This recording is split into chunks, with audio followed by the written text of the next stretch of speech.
The crystal forests of Valdris Prime glowed with soft blue light as Arya walked through the ancient trees with her two young dragons following close behind.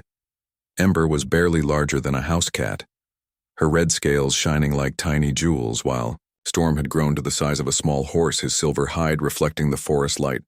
Arya had found both dragons as eggs abandoned in the deep caves where their mother had died, and she raised them as her own children, teaching them to hunt and fly and bond with elvish magic. The elves of Valdris Prime lived in harmony with all creatures, but dragons were special beings of pure magic who chose their companions carefully, and Arya felt honored that two had chosen her. She was walking toward the great lake to gather healing crystals when the sky above the forest suddenly blazed with fire. A metal object screamed through the atmosphere, trailing smoke and flames as it crashed through the canopy of crystal trees and slammed into the ground.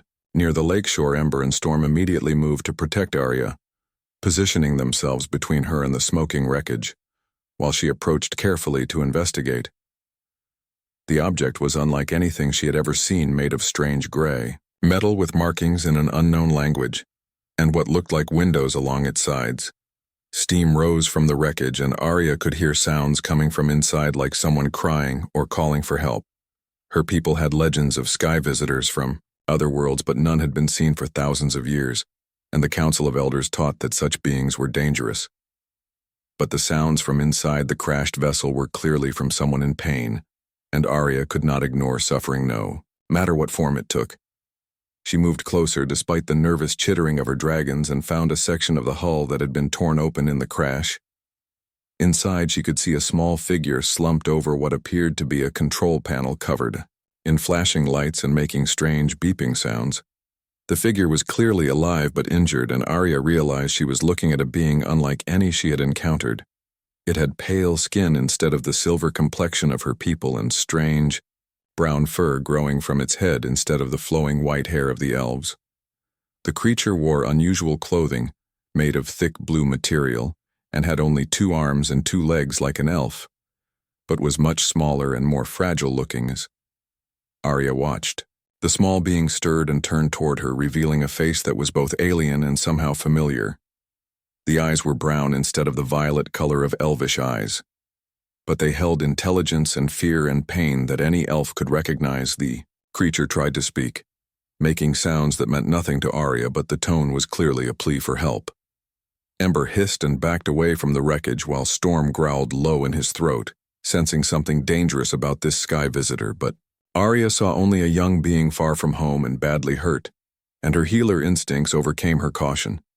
She climbed carefully into the wrecked vessel, ignoring the sharp edges of torn metal and the strange smells of burning materials. The small creature watched her approach with wide, frightened eyes, but did not try to flee or attack, which Arya took as a good sign-up. Close, she could see that the being was indeed very young, perhaps equivalent to an elvish child of 12 or 13 years. Blood ran from a cut on the creature's forehead, and its left arm hung at an odd angle, suggesting it was broken. Arya spoke softly in the elvish tongue, using the same gentle tones she would use to calm a frightened animal. The creature did not understand her words, but seemed to recognize her peaceful intentions and stopped trying to move away. Carefully, Arya reached out and touched the being's injured arm, causing it to cry out in pain, but also allowing her to sense the extent of the damage. Her elvish, healing magic flowed through her fingertips, and she felt the broken bone and torn muscles that needed attention. The creature stared in wonder as a soft green light emanated from Arya's hands, and the pain in its arm began to fade. Working quickly, Arya used her magic to heal the worst of the injuries while Storm and Ember kept watch outside the wreckage. When she finished, the young being was no longer bleeding, and its arm moved normally, though it would need more healing later. The creature spoke, again making different sounds that might have been words of gratitude, though Arya could not be sure. She helped the small being climb out of the wrecked vessel and saw that it could walk, though it moved stiffly from other minor injuries. Standing in the crystal forest clearing, the creature looked around in obvious amazement at the glowing trees and the 2 dragons watching from nearby. Arya realized she had a choice to make according to elvish law. She should report this sky visitor to the Council of Elders, who would decide what to do. But she also knew that the council feared contact with outsiders and might choose to leave the creature in the wilderness, to survive on its own. Looking at the young being who was clearly intelligent, but completely unprepared for life on an alien world, Arya made her decision. She would take the sky visitor to her home and care for it until it was strong enough to survive, and perhaps she could find a way to help it return to its own people. Creature seemed to understand that Arya meant no harm, and followed her as she led the way through the crystal forest toward her dwelling storm, and Ember flanked them, keeping careful watch for any signs of danger while the forest lights danced around their small group as they walked. Arya wondered what the council would say when they learned what she had done, and whether this decision would change everything for her people. But she pushed those worries aside and focused on the immediate need to help a lost child find safety in a strange new world. The crystal trees whispered in the wind, as if sharing secrets about the momentous events that had just begun to unfold on Valdris Prime. Arya's home was built into the trunk of one of the largest crystal trees deep in the heart of the forest, where few other elves ever ventured. The dwelling was carved from living wood that still grew and changed with the seasons, creating rooms that glowed with natural light and stayed warm even in the coldest weather. When they arrived, the young sky visitors stared in wonder at the spiraling architecture and the way furniture seemed to grow directly from the walls, and floor, Ember and Storm settled into their usual sleeping spots near the great fireplace, while Arya guided her unexpected guest to a comfortable chair made from woven branches. The creature was clearly exhausted from the crash and the walk through the forest, but its eyes remained alert as it took in every detail of its surroundings. Arya prepared a simple meal of fruit and bread, hoping that the sky visitor could eat the same foods as her people. She offered a piece of sweet crystal fruit and watched as the young being examined it carefully before taking a small cautious bite. The creature's face lit up with surprise and pleasure at the taste, and it quickly finished the entire piece before reaching for more. Arya smiled at this reaction and began to lay out a proper meal while studying her guest more closely. The sky visitor appeared to be female based on body shape and facial features, though it was difficult to be certain with such an alien species. Her clothing was strange but well-made, suggesting she came from a civilization that had mastered complex manufacturing. The material was tough and durable, designed for protection rather than beauty, unlike the flowing robes favored by elvish culture. Most intriguing were the small devices attached to the creature's clothing that blinked with tiny lights and made soft electronic sounds. Arya had never seen anything like them, but they seemed to be some form of advanced technology, far beyond what her people possessed. After the meal, Arya attempted to establish communication by pointing to objects and speaking their names in Elvish. She started with simple things like tree and stone and water, hoping the creature would begin to understand the pattern. The sky visitor proved to be remarkably intelligent, quickly grasping that Arya was trying to teach her the Elvish language. She began repeating the words with her own strange accent and pointing to other objects while making questioning sounds. Within hours, the young being had learned dozens of Elvish words and was attempting to form simple sentences. Arya was amazed at how quickly the creature absorbed new information, far faster than any Elvish child she had ever taught. In return, the sky visitor began teaching Arya words from her own language, making sounds that were harsh and alien to Elvish ears. The word she used most often sounded like Maya, and Arya realized this must be the creature's name. Maya also drew pictures in the dirt outside the tree home showing scenes of metal buildings reaching toward the sky and strange vehicles that moved without animals to pull them. Through these crude drawings and their growing shared vocabulary, Arya began to understand that Maya came from a world very different from Valdris. Prime Maya people lived in great cities made of metal and stone, and had learned to travel between the stars using ships like the one that had crashed. The young human seemed desperate to communicate something about her people, and kept pointing toward the sky while making urgent sounds. Arya gradually understood that Maya was trying to explain that her people would come looking for her, and that they might not understand that the elves meant no harm. This worried Arya greatly because she knew how the Council of Elders would react to an invasion of skyships filled with unknown beings. Over the following days, Maya grew stronger under Arya's care, and her language skills improved dramatically. She learned to speak simple Elvish sentences and began to understand the basic concepts of Elvish culture and magic. Maya was fascinated by Arya's healing abilities, and the way she could communicate with Ember and Storm through their psychic bond. The young human had never seen real magic before, and watched in wonder as Arya made crystal flowers bloom with a touch and called birds to land on her outstretched hand. In return, Maya showed Arya some of the devices she carried, explaining their functions through demonstration and simple words. One device produced light brighter than any crystal lamp, while another seemed to contain star charts showing the positions of distant worlds. Maya also had what she called a communicator, that she claimed could send messages across vast distances, though it had been damaged in the crash area. Helped Maya try to repair the device using elvish magic to mend the broken components. While Maya explained how the strange technology was supposed to work, Storm and Ember gradually grew more comfortable around Maya, especially after she proved she meant no harm to their beloved Arya. The red dragon Ember even allowed Maya to touch her scales, while the larger Storm began following the human around the forest clearing like a protective guardian. Maya delighted in the dragons and spent hours learning to understand their body language and vocalizations. She had a natural gift for connecting with animals that reminded Arya of the ancient elvish druids, who could speak with any living creature. As the days passed, Arya found herself growing genuinely fond of the strange young visitor.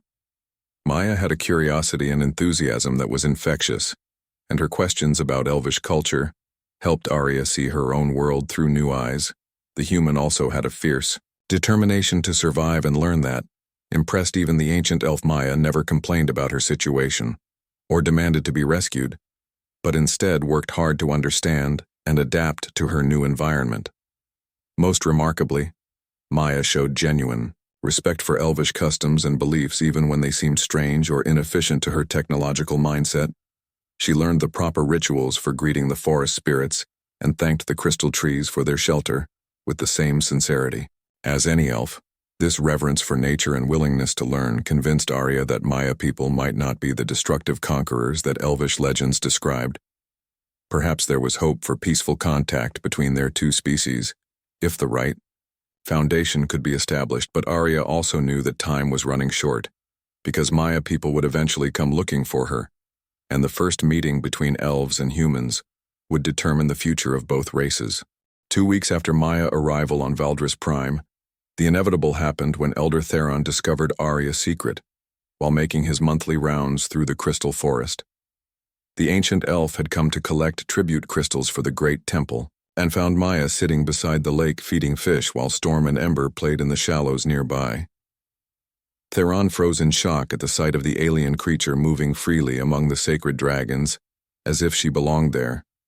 His cry of alarm brought Arya running from her tree home just in time to see the elder backing away from Maya, with his staff raised defensively. The young human had learned enough Elvish by now to understand that she was the cause of the elder's distress, and she immediately dropped to her knees in the submissive posture Arya had taught her. But Theron was too frightened to notice Maya's peaceful intentions and continued shouting warnings about sky demons and ancient curses. Arya stepped between them, speaking quickly in the formal Elvish dialect used for addressing the council. She explained that Maya was not a demon, but a lost child from another world, who had crashed in the forest and needed help.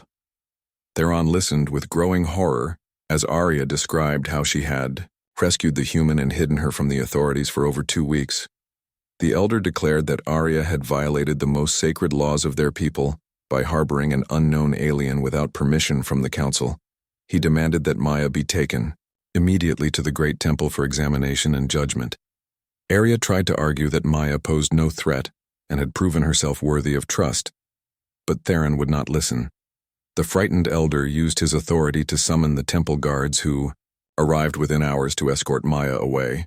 The young human went quietly, understanding that resistance would only make things worse for Arya, who had already risked so much. Ember and Storm tried to follow, but Arya commanded them to stay, knowing that dragons in the temple would only increase the council's fear. Maya was taken to a crystal cage deep beneath the great temple, where she was held like a dangerous animal, while the council of elders debated her fate. The 12 eldest and wisest elves of Valdris Prime gathered in emergency session to decide what should be done about this unprecedented situation. Elder Theron argued passionately that the human represented a contamination of their pure world and should be cast out to die in the wilderness. Elder Muriel worried that Maya people would come searching for her and bring war to their peaceful realm. Elder Kalen suggested that they should study the human to learn about her technology and use that knowledge to defend themselves. But the majority of the council was simply afraid of change and wanted to eliminate this disruption to their orderly existence.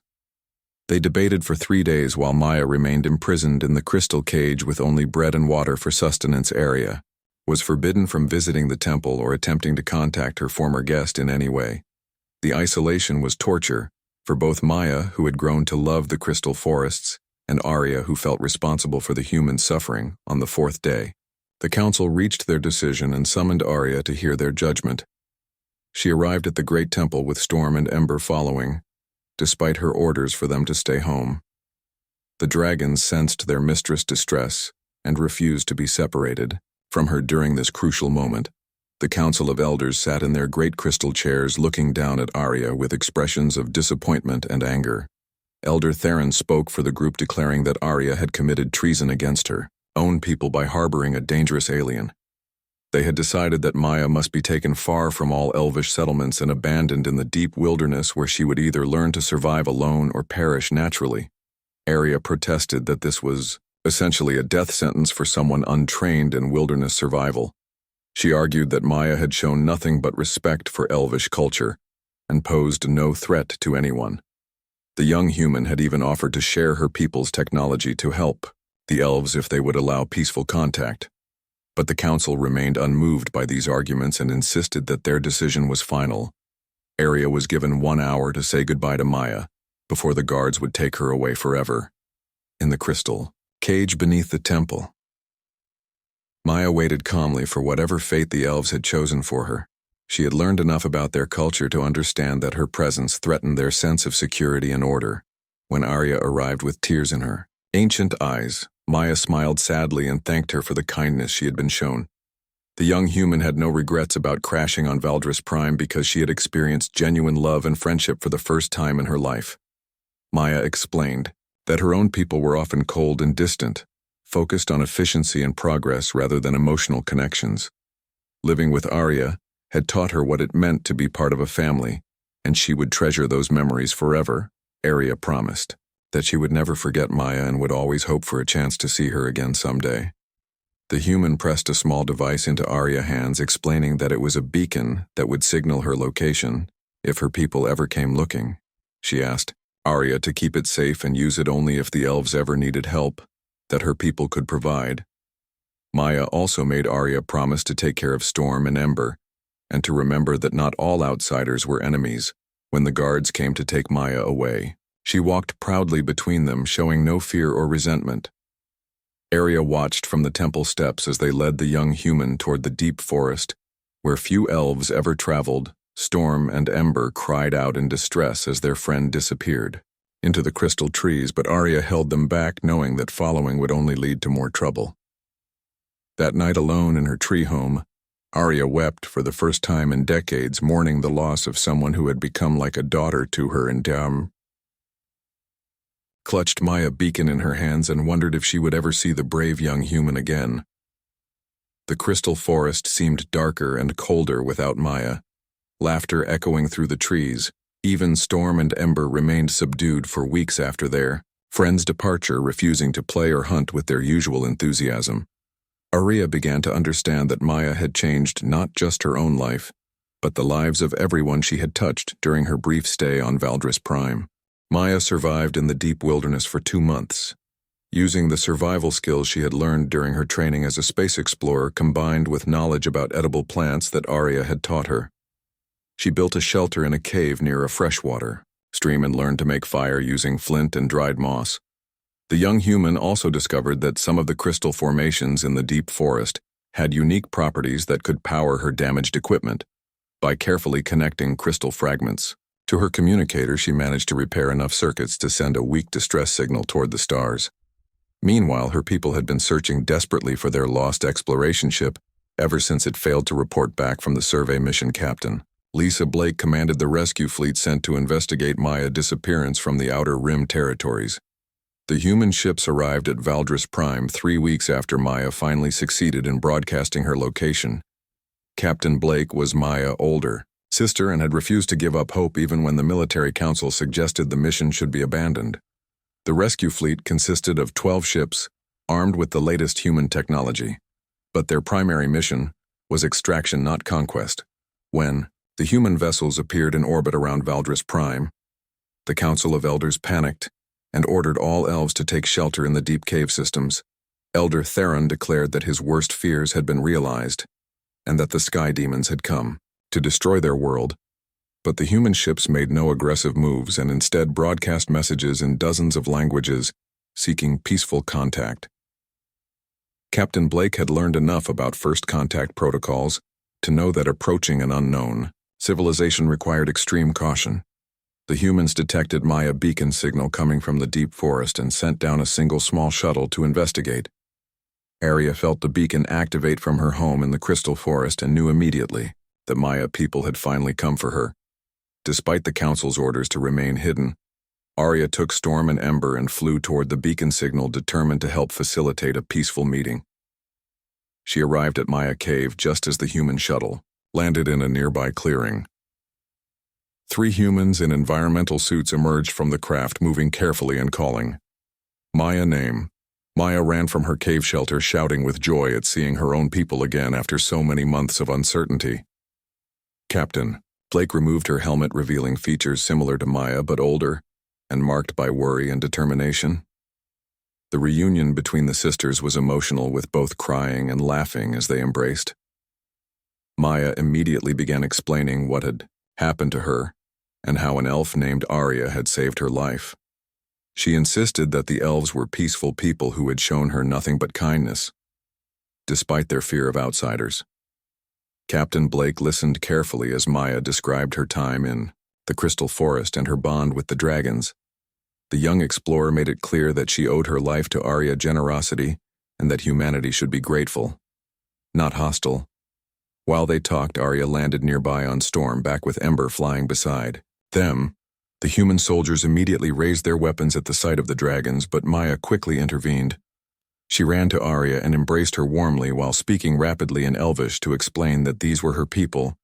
Captain Blake watched in amazement as her sister communicated fluently with an alien being and rode on the back of what appeared to be a mythical creature.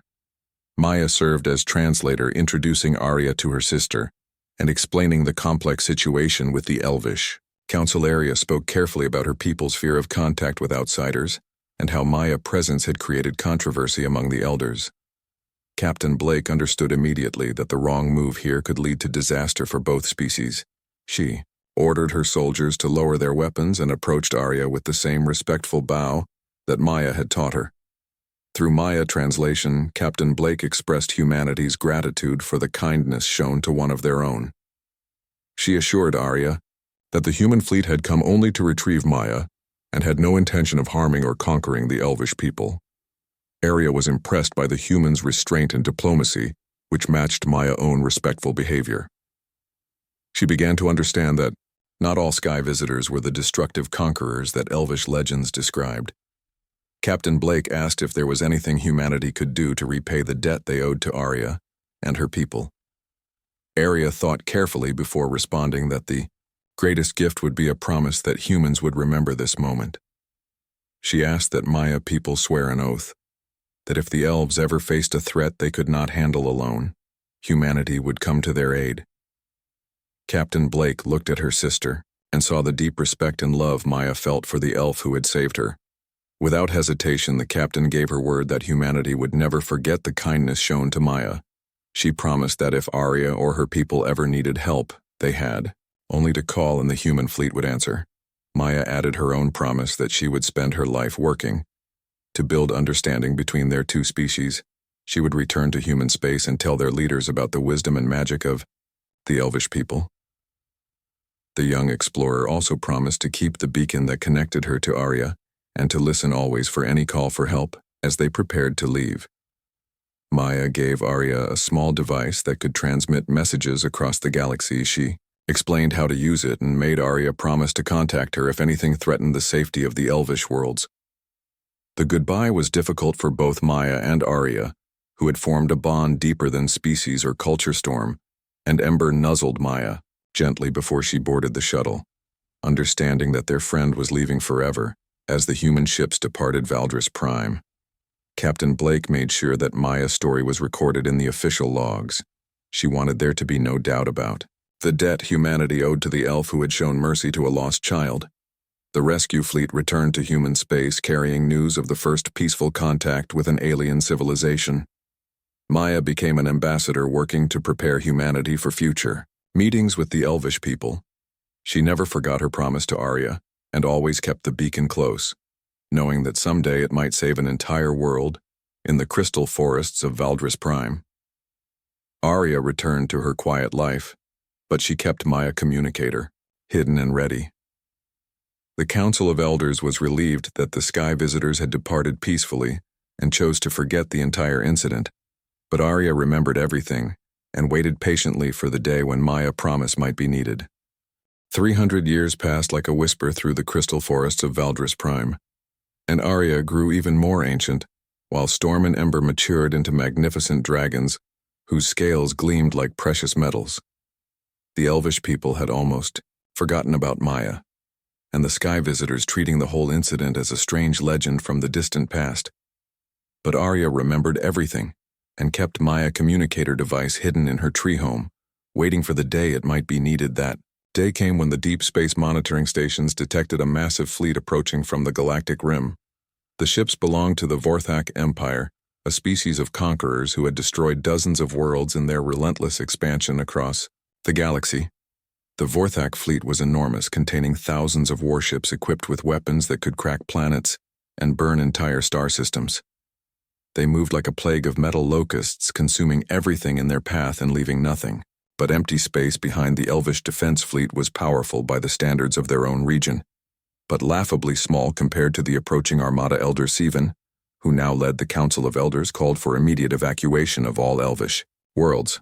The plan was to flee to the hidden colonies in distant star systems and hope the Vorthak would not pursue them. But Arya knew that running would only delay the inevitable, because the Vorthak never stopped hunting once they had chosen a target. She thought of Maya, promise made so long ago that humanity would answer if the elves ever faced a threat they could not handle alone. With Storm and Ember beside her, Arya flew to the great temple where the council was meeting an emergency session. The ancient elf walked into the council chamber carrying Maya's old communicator. While the 12 elders stared in shock, Elder Sivan demanded to know what Arya was doing and why she had brought some kind of alien device into their sacred space. Arya reminded them of the sky visitor from 3 centuries past and the promise her people had made. She explained that humanity had sworn an oath to protect the elves in return for the kindness shown to one lost child. Most of the council dismissed this as nonsense, claiming that no alien species would risk war to honor such an old agreement. But Elder Kalen, who was ancient even by elvish standards, remembered the stories his grandmother had told about the human girl and her dragon friends. He urged the council to let Arya try to contact the humans because they had nothing to lose and everything to gain. Reluctantly, Elder Sivan agreed, and Arya activated Maya's communicator for the first time in 3 centuries. The device hummed to life and began transmitting toward human space, carrying a simple message asking for help. For days there was no response, and the Vorthak fleet continued its inexorable advance toward Elvish territory. The Council of Elders prepared for evacuation while their military commanders tried desperately to organize some kind of defense. Then on the 4th day, the communicator crackled to life with an incoming transmission in perfect Elvish. The voice belonged to an elderly human woman who identified herself as Admiral Maya Chen. Of the Terran Defense Fleet, Maya was now 90 years old, but still sharp and commanding. And she had never forgotten her promise to Arya. She explained that she had been monitoring the frequency for decades, waiting for this call. Admiral Chen had become one of the most powerful military leaders in human space, and had spent her career preparing for the day when the elves might need help. When Arya's message reached Earth, Maya immediately mobilized the entire human fleet and set course for Valdris Prime. The response was overwhelming, with every available ship joining the rescue mission, including vessels from the merchant marine and civilian exploration fleets.